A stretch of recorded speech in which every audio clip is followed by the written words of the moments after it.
last week. Beginning from last week, we have decided to revisit what we did about 4 years ago when we meditated together that great book written by Pastor Rick Warren called The Purpose-Driven Life. We did participate with the Lutheran Church on a 40 days, so to say. How many weeks was it? What are the about 7 weeks, 6 weeks of study. It was very profitable. And since then the church has grown and the new people have been added on. At least about 8, 9 families have joined us since. We didn't have the privilege to participate in that, so I thought we revisit this again. I'm not verbatim repeating what the book says, but going by the topic that Pastor Rick Warren suggests as to why has God created us? What is the purpose? Why are we here on earth for? And we identified that he talks about one of the first purposes for which God has created is that he has created us to worship him, for his own pleasure that he has created us. And we talked about what is the most important element in worship is consecrating ourselves. It's not just the songs that we sing, the supplications we lift up, or the offerings we bring, or even the word that we meditate, the sermon that we preach and hear. Yes, they're all very important, but the most important thing in true Christian worship is that God wants us to consecrate us to himself. That is a spiritual act of worship, as Romans 12 says. That's what we looked at. And today we would like to talk about the second aspect. The reason why God has created is that he has created us for fellowship. Even as we move on into this meditation, I invite you to pray with me for the Holy Spirit to shed his light upon our meditation. Let's pray. Gracious Father, it has been 4 years now since we first looked at the Word along these topics that Pastor Warren has suggested about a purpose-driven life. Why have we been created? Why are we here in church Sunday after Sunday? Why are we members of a church, any church for that matter? Why has God placed us on earth? And last Sunday, Lord, you enabled us to look into God's Word and talk about that you have been created for his pleasure, for your pleasure, for worship. And today, Master, as we look at another aspect of the purpose for creation, that you created us to have fellowship. We ask of you as you look into the Scripture, O Holy Spirit of God, inasmuch as you inspired your servants about 2,000 years ago and beyond to write these words down for us, the Word of God has been so meticulously preserved by your church and being passed down from generation to generation that it has reached to us today. As we look into the Word today, we ask of you that you would illumine our understanding, the meaning of your Scripture. That we will not only be able to comprehend what the Word of God says, that we'll be happy to receive the Word in our hearts and determined to apply whatever the Spirit has to say to all the areas of our life. To that end we pray that the words of my mouth and the meditation of our hearts be acceptable in your sight, O Lord, our rock and our Redeemer. And the people of God said, Amen. Amen. Amen. Another purpose for which God has created us is that we may have fellowship. When talking about fellowship, the Bible teaches there is a twofold fellowship in which God wants us to be involved. May I invite you to kindly turn in your Bibles to 1 John chapter 1, verses 3 to 7, where the Apostle talks about this fellowship to which he has called us. 1 John chapter 1, verses 3 to 7. Let me read it for you. We proclaim to you what we have seen and heard, so that you also may have fellowship with us. And our fellowship is with the Father and with His Son, Jesus Christ. We write this to make our joy complete. This is the message we have heard from Him and declared to you. God is light. In Him there is no darkness at all. If we claim to have fellowship with Him, yet walk in the darkness, we lie and do not live by the truth. But if we walk in the light, as He is in the light, we have fellowship with one another, and the blood of Jesus, His Son, purifies us from all sin. But notice by this time that the Apostle talks about a twofold fellowship to which you have been called. One is the horizontal fellowship, if I may call it. The other one, the vertical fellowship. The fellowship is the one that we have one with another within the body of Christ. Look at verse 3, for example. We proclaim to you that we have what we have seen and heard, that you also may have fellowship with us, with one another. That is horizontal. And again he repeats it in verse 7. If we walk in the light as he is in the light, we have fellowship with one another. So in the body of Christ, we have been called and created by God to have fellowship one another on the horizontal basis. But where does that come from? The horizontal fellowship emerges out of the heart of God.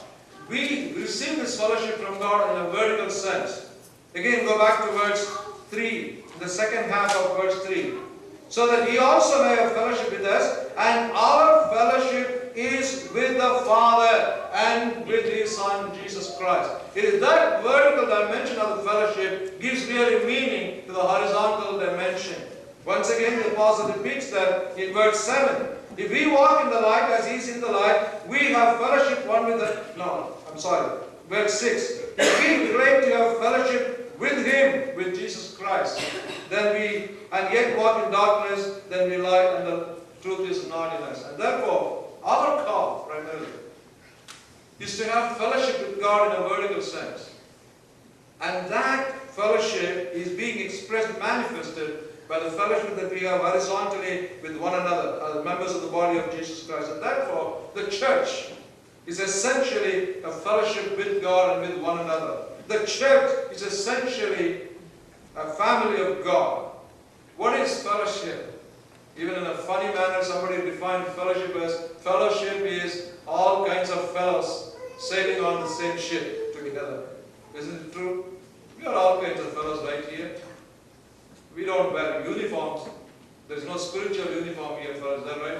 There is no emotional uniform. There is no social uniform. We differ from each other in so many respects, in our temperament, in our personality, in our gifting, in our experience, in our expertise, in our attitude. So many things we are different from each other. All kinds of fellows. But we are called to sail by the same ship called the church.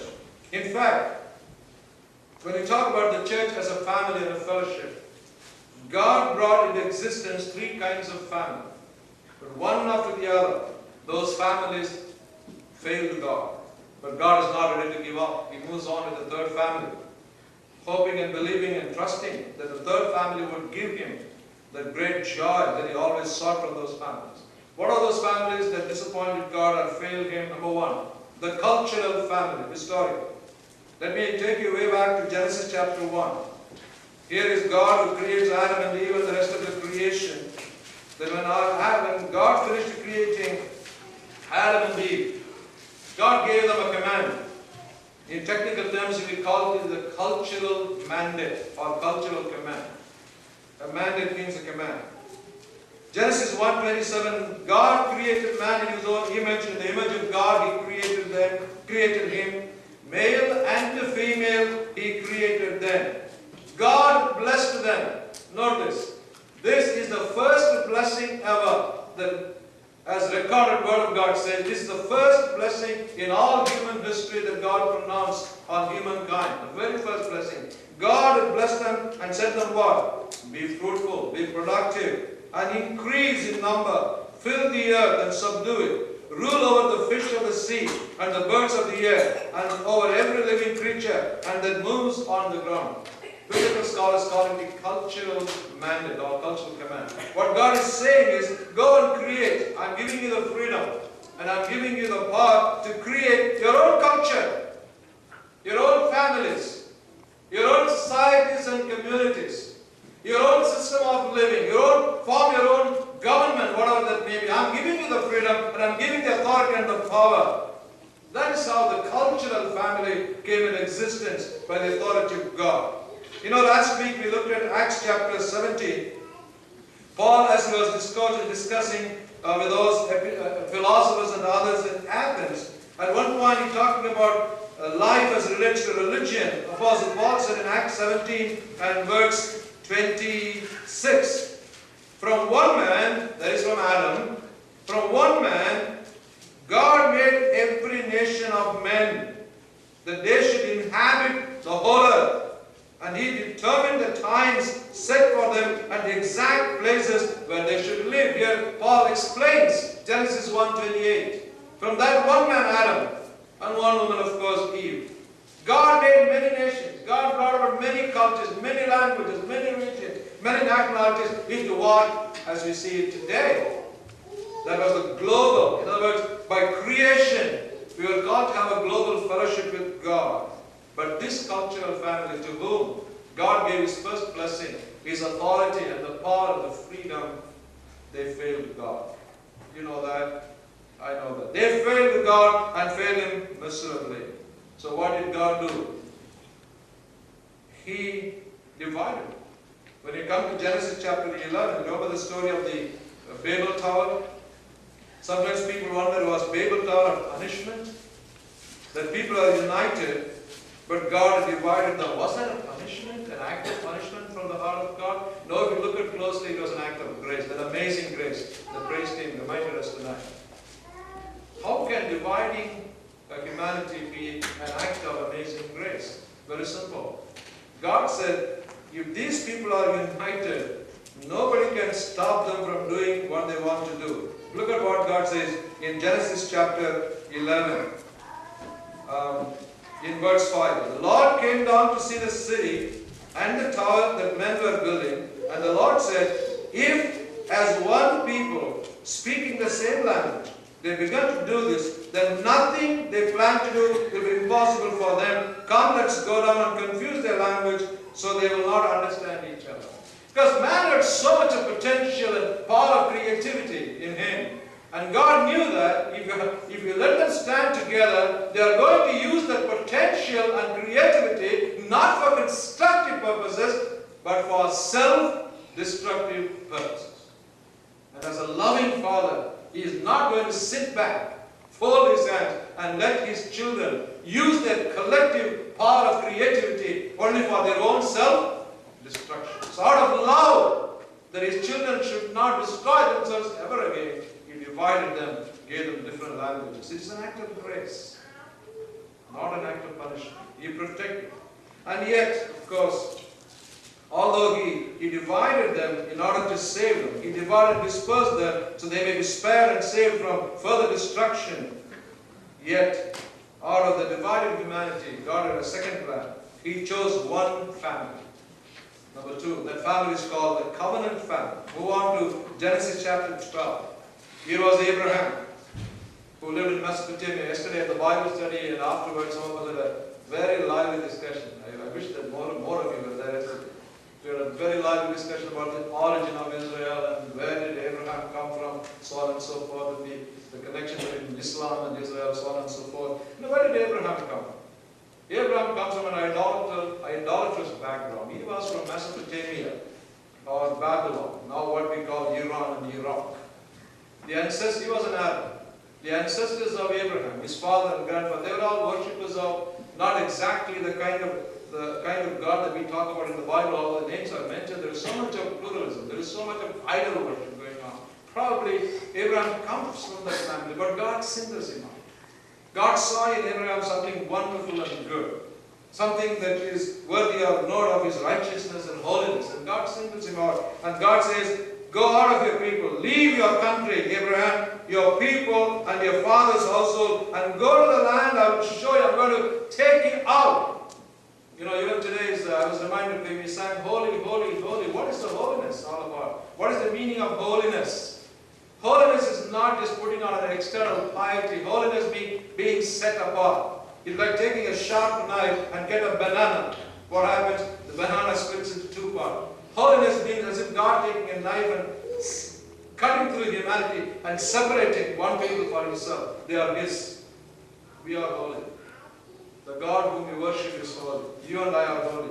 We are taken from the world, and we are taken for God. Separated from the world, separated for God. That's what God, so to say, God holified Abraham, if I could use that word. God holified Abraham by taking him out of his background, of his culture, of his history, which was full of idolatrous context. From his people, even from his father's household, his family, and says, go to the land, I will show you. And I will make you into a great nation, and I will bless you. I will make your name great, and you will be a blessing. I will bless those who bless you, and whoever curses you, I will curse, and all the peoples on the earth will be blessed through you. So God made a covenant with Abraham. He called Abraham to be a covenant family. And then he renewed that covenant with his son Isaac and with Jacob and all the descendants of Israel all the centuries down. The people of God, the holy people of God, Israel, set apart for God by God. A covenant family. But we know in history how that family also failed God. You go back and read the book of Kings, 1 Kings for example. The 1 King starts with a glorious note of how David, as he was dying, he nominates his son Solomon to be the king of Israel. Is that right?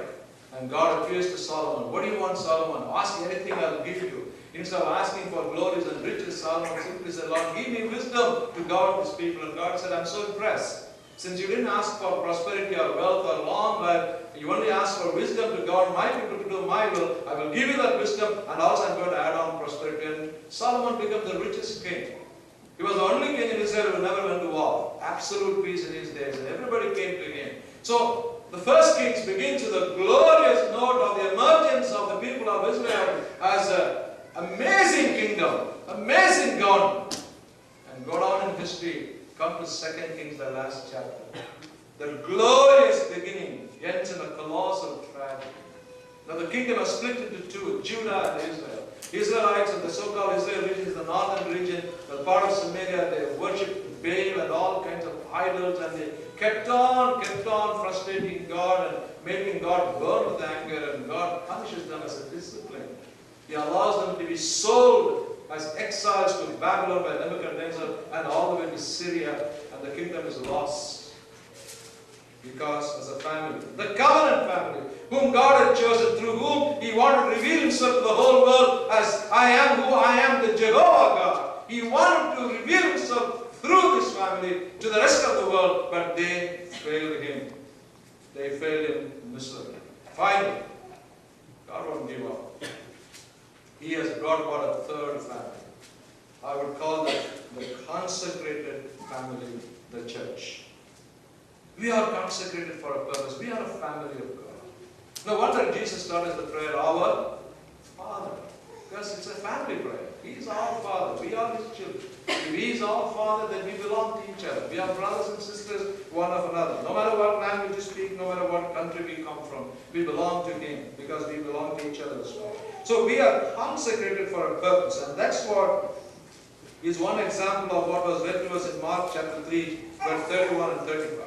In this passage, will you turn with me to Mark 3, please, the portion that was read to us. In this passage, in those two sentences, Jesus gives a new definition of what His family is all about. We see a conflict here. Here earlier on, the context is when Jesus' mothers and brothers arrived, standing outside, they sent someone to call Him. A crowd was sitting around Him, and they told, your mother and brothers are outside looking for you. And He challenged them, who are my mother and my brothers? Then He looked at those who seated in a circle around Him and said, here are my brothers and my mother and brothers. Whoever does God's will is my brother and sister and mother. Now what you see here is, Mother Mary, of course she delivered Him. She was His biological mother. And He says the brothers, His blood brothers. They all come to talk to Him. In other words, they stake a claim to His relationship on the basis of their biological ties. Is that right? He's my son, that biological tie. And the others say, he's my brother, he's our brother, the biological tie. That was their definition of a family. Normally that's it. All of us here, every one of us, we have our own family with a biological tie. Is there anyone here who jumped from heaven with no parents in the world? All of us are born of humans, right? We all have our biological tie. So we define our family with a biological tie. Father, mother, children, and extended family, of course, grandpa and grandma, uncles and aunts and cousins and nieces and nephews. It goes on and on. We are all biologically tied together. Yes, that is real. That's very real. God has made it that way. So their definition was the ordinary, natural, normal definition that you and I have. Biologically, we are family, we are related. But Jesus gives a sacred, theological clarification. He defines family not in biological terms, but in theological terms. When they said, your mother and brothers have arrived looking for you, what did he say? Yeah, please ask them to come in, I want to see them right away. Or did he dismiss the meeting? Okay, my mother is here, my brothers are here, I got to meet them, all of you go and come back tomorrow. No, he didn't. He didn't dismiss his meeting. People are still sitting and listening to him. He did something amazing. Of course, he challenged the question, who are my mother and my brother? Not that he meant to offend his mother, I don't think so. He didn't mean to offend his real mother and real brothers. But he's telling the rest of them a beautiful lesson. Hey, they are not only my family, they are not the only members of my family, alright? They are not my only brothers. She's not my only mother. I tell you what. And he looked around, seated in a circle. Probably he was standing right there. People are all around him. He looked at a circle, at 360 degrees, turned around. And he told them, here are my brothers. Here is my mother, and here are my brothers. Whoever does God's will is my brother and sister and mother. He says, my family is much larger than the biological family. My mother and brothers may think I only belong to them. That shows they don't know yet. They think of me as a human and therefore I belong to them. They are right and they are wrong. Yeah, biologically I belong to my mother. She gave me birth. Biologically I belong to my brothers because they are of my blood and flesh. But I just don't, I cannot be confined within the boundaries of biological terms. My family is larger. This is my family. This is described or defined by theological boundaries. Whoever, what is it supposed to mean? Whoever means whoever, irrespective of race and color and status and gender and language and nationality, whoever, in any generation whatsoever, whoever does the will of my Father. If she is a woman older than I am, she is my mother. If she is a woman younger than I am, or about my sister. And if he is a man, he is my father or brother. You get it now? That family is this family. We are brothers of Jesus. Some of you who are older, like Kochama maybe, mother of Jesus. Is that Kochama? If Jesus walks in as a 30-year-old young man, he is going to call you Kochama.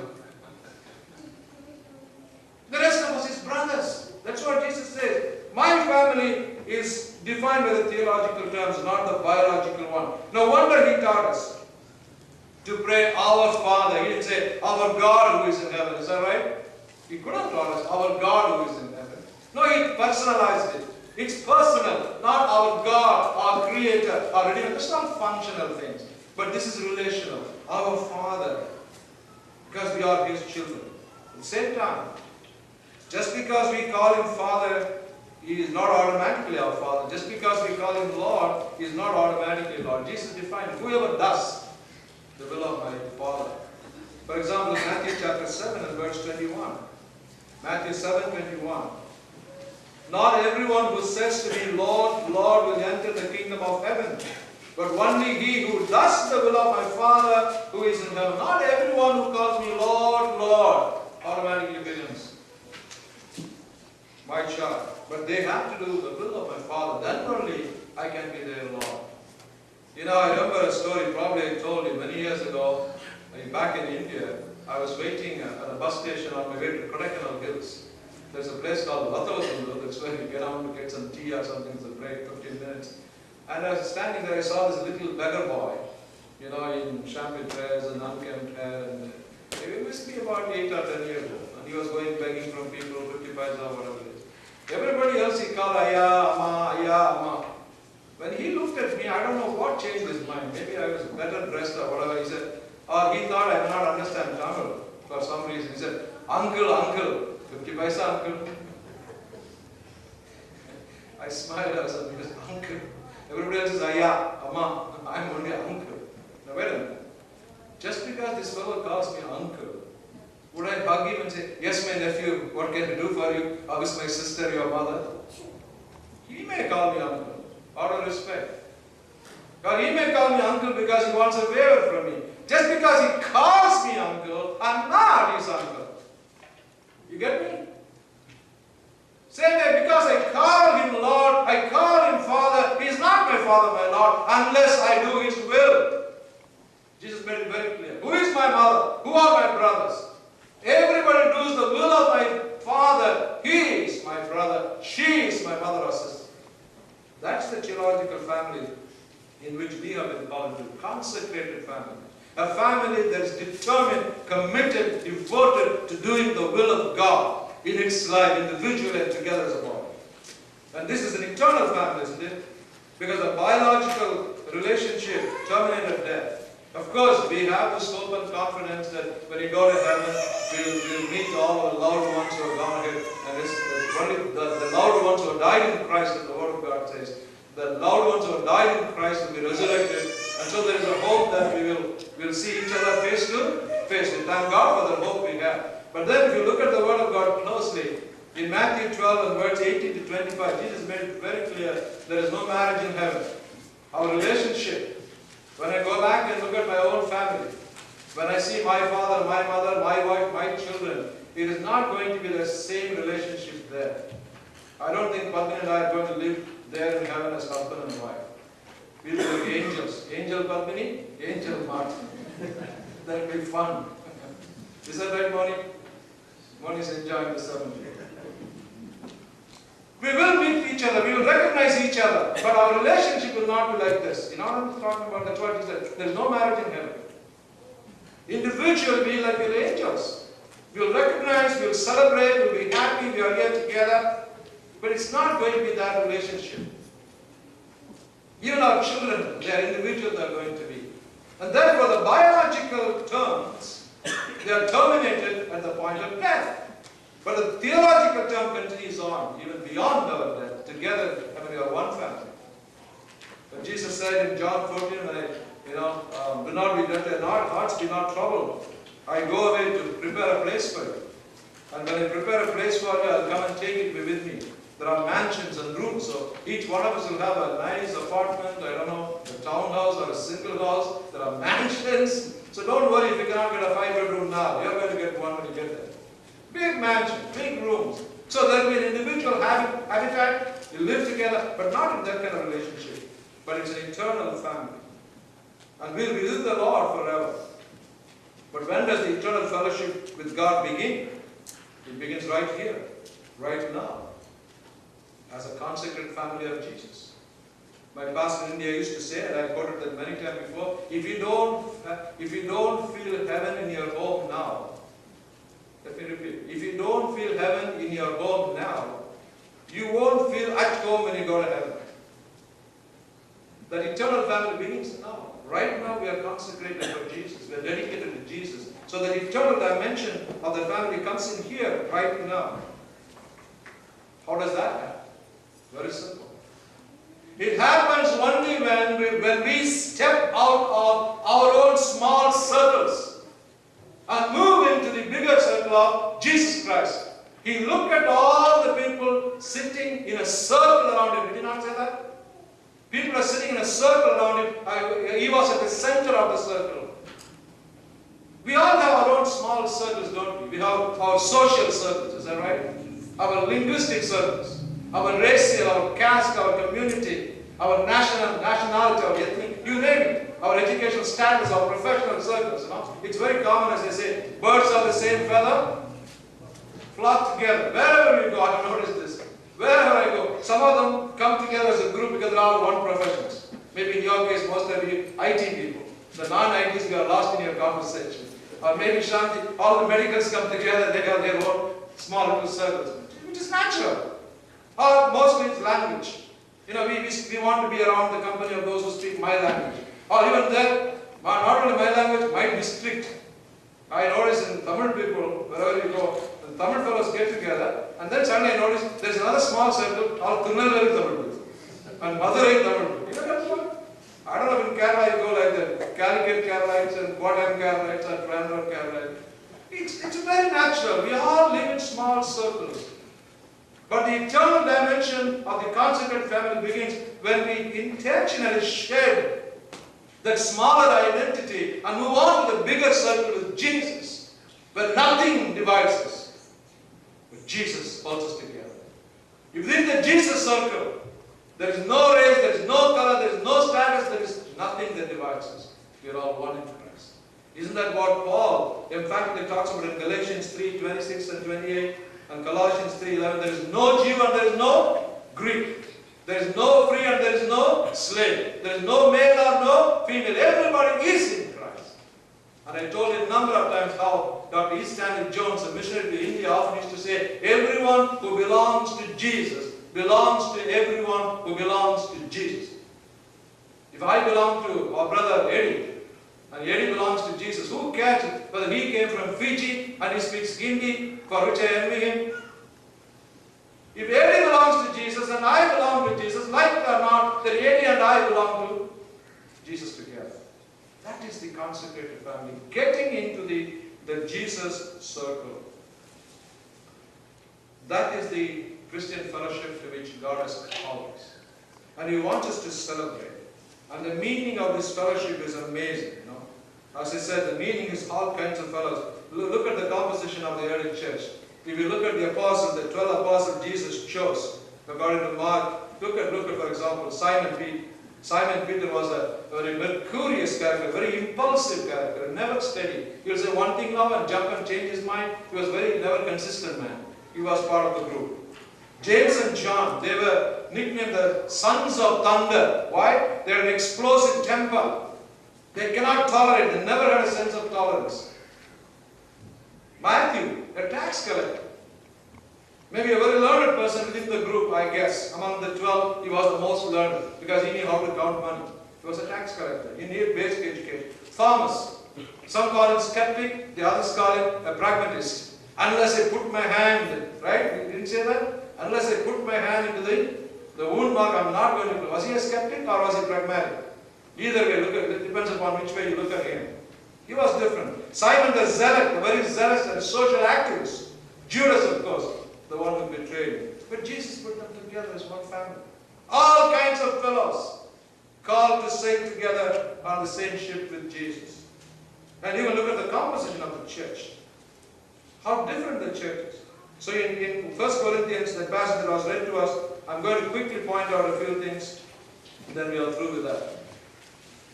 The composition of the church is one organic whole. In 1 Corinthians 12 to 27, that was read to us. What is the characteristic of this fellowship which God has called us? First of all, we are inseparable. 1 Corinthians 12. The body is a unit, though it is made up of many parts. Though all its parts are many, they form one body. So it is with Christ. We are inseparable, for we are all baptized by one Spirit into one body. Whether Jews or Greeks, slaves or free, we are all given the one Spirit to drink. The one. We are inseparable. We are one. Number 2, we are interdependent. Verse 14. Now the body is not made up of one part but of many.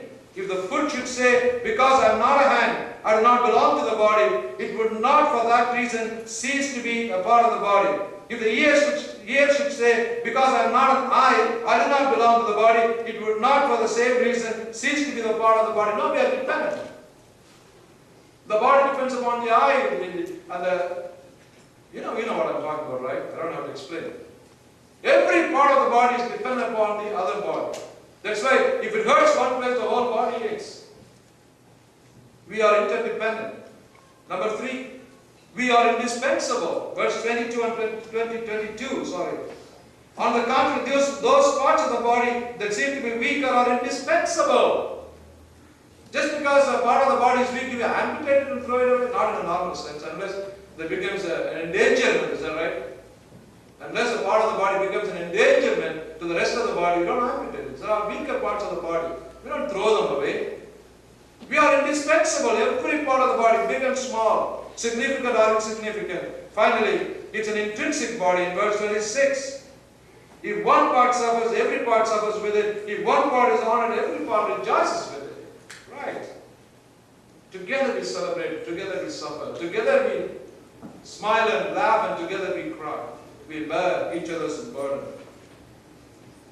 That's the meaning of Christian fellowship to which God has called. And there is a mandate. There is a mandate that we should maintain this fellowship. The mandate is given in the priestly prayer that Jesus prayed in John chapter 17. In John chapter 17 and verse 20, I believe, this is what Jesus prayed. John 17:20, my prayer is not for them alone, that means the apostles. I pray also for those who will believe in me through their message, that all of them may be one. Father, just as you are in me and I am in you, may they also be in us, that the world may believe that you have sent me. That they all may be one. He says, I don't pray for them alone. That means I'm not just praying for the first church, beginning with the apostles, but I also pray for those who will come to obedience to the faith through them. He talks about the Gentiles, the Jews, who will eventually become members of the church. Only for the first century, no, all the way down to the second coming of Jesus Christ. That his prayer is that all of them may be one. One way that we can be one together is, of course, in worship. Therefore, in Hebrews, the writer to the Hebrews says, never neglect coming together in worship. Hebrews 10 and 25, let us not give up meeting together as some are in the habit of doing. Let me repeat again. Let us not give up meeting together as some are in the habit of doing, but let us encourage one another, and all the more as you see the days approaching. Where can we affirm and maintain and manifest our oneness is the oneness of the worship. It should be a habit, not something we should be pick and choose. One day I feel like going to church, let me go. Another day I don't feel like going to church, I don't have to go. No, that's not an option.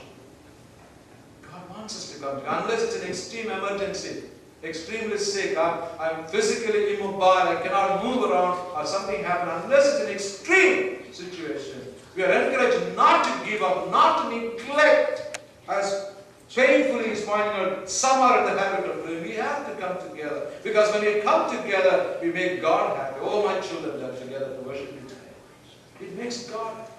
And let me tell you, the freedom as your pastor, as a family. I feel sorry for these young people. I know how hard they work, this praise team. They put together 2-3 hours of practice during the week, and then they come here and practice again. And they begin the worship. I was talking to even Sarika this afternoon. There are hardly 10 people when the worship begins. They are here to help us to worship God in spirit and in truth, singing those beautiful songs. Where is the church? It pains me, honestly, I tell you, it pains me to see when people are not here at 4:30 when we begin the worship. Please come on time, not for my sake, for heaven's sake. Because you belong to the consecrated family. You belong to the Jesus circle. He is your priority. Nothing else is your priority. Sunday, 4:30, we have agreed to be here. We better be here. For the glory of God. We have to do that. Because the Word admonishes us. Let us not be negligent about it. We are coming to worship God. It is not just a praise team singing for 20 minutes for their own. They are here to lead us and help us. You have to be here. Alright? That's where we begin. Come together to worship. It has to be automatic, spontaneous. Not something that we have to do under pressure or under obligation. No. Not grudgingly but happily. Remember what, some other psalmist said, I was so happy and so rejoiced when somebody said, let's go to the house of God. Is that right? Let's go to the house of God. So last Sunday we saw, we are created for worship, for the pleasure of God. And this Sunday we look at, we are created for fellowship. Again, that fellowship so strongly manifested, expressed when you come to worship God in spirit and truth. May the Lord bless us tonight with the reading and meditating of God's word. You kindly stand for a closing prayer.